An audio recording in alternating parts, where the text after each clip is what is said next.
Everything you learned in school about Greek mythology is a lie. We are told the Olympians were the good guys. We are told they brought order. But history is written by the victors. The true story of the gods begins with a murder, and it ends with a massacre.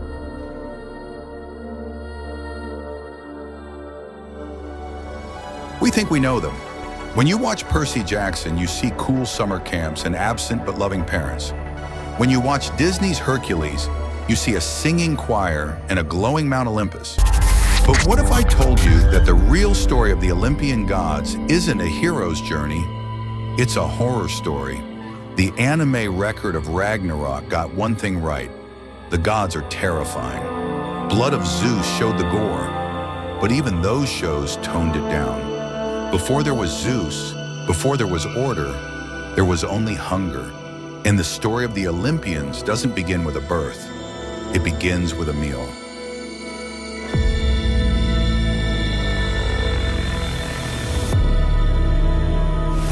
Long before Zeus sat on a throne, the universe was ruled by the Titans, and the king of them all was Cronus. Cronus wasn't a benevolent father. He was paranoid. He had heard a prophecy, a curse really, whispered by the earth itself. One day your own children will destroy you, just as you destroyed your father.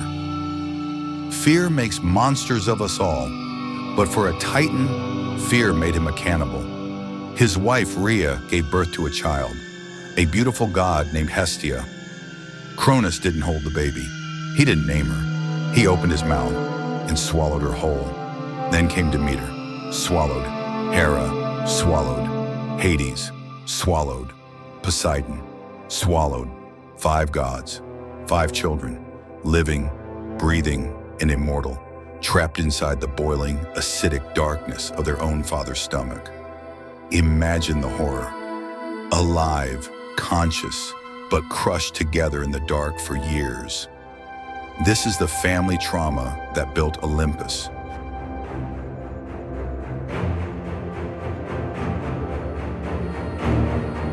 Rhea couldn't take it anymore.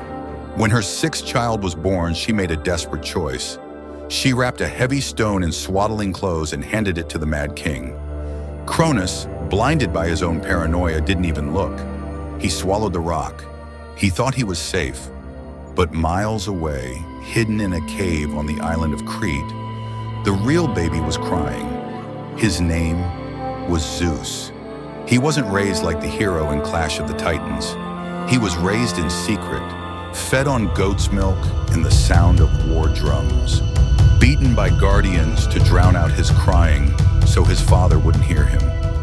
He grew up with one purpose, not to rule, but to kill.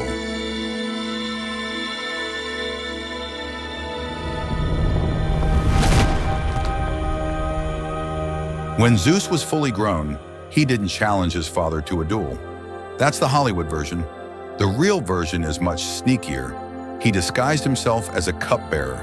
He slipped a mixture of mustard and wine, a divine emetic, into Cronus's goblet. The reaction was instant. The Titan King fell to his knees, retching violently. And then the impossible happened. First the stone, then Poseidon, then Hades. One by one, 5 fully grown gods were purged from their father's stomach. They were covered in bile, enraged and ready for war. The Titanomachy, the war of the Titans, had begun.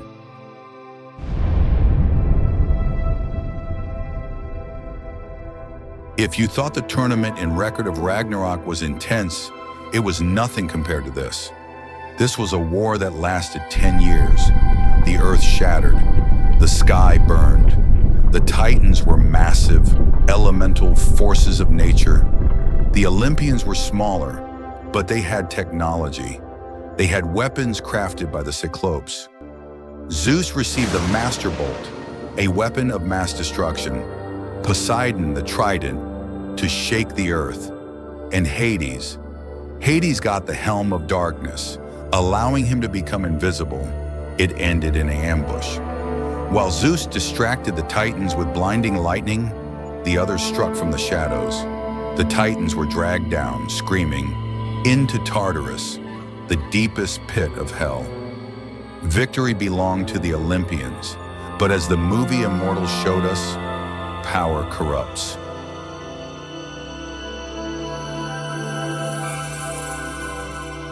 With the war won, the universe needed dividing. You might think Zeus became king because he was the oldest or the strongest. Wrong, it was pure luck. They drew lots. Zeus drew the sky and became king. Poseidon drew the sea. And Hades, the brother who fought just as hard, who suffered in the stomach just as long, he drew the short straw. He was banished to the underworld to rule over the dead. This moment planted the seeds of jealousy that we see in almost every adaptation, from Disney's Hercules to the Percy Jackson books. The villain isn't born, he is made by bad luck.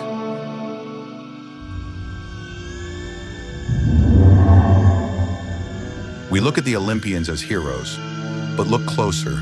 In Blood of Zeus, we see the chaos caused by Zeus's affairs. In the myths, it's even worse. Zeus was a tyrant who punished anyone who defied him.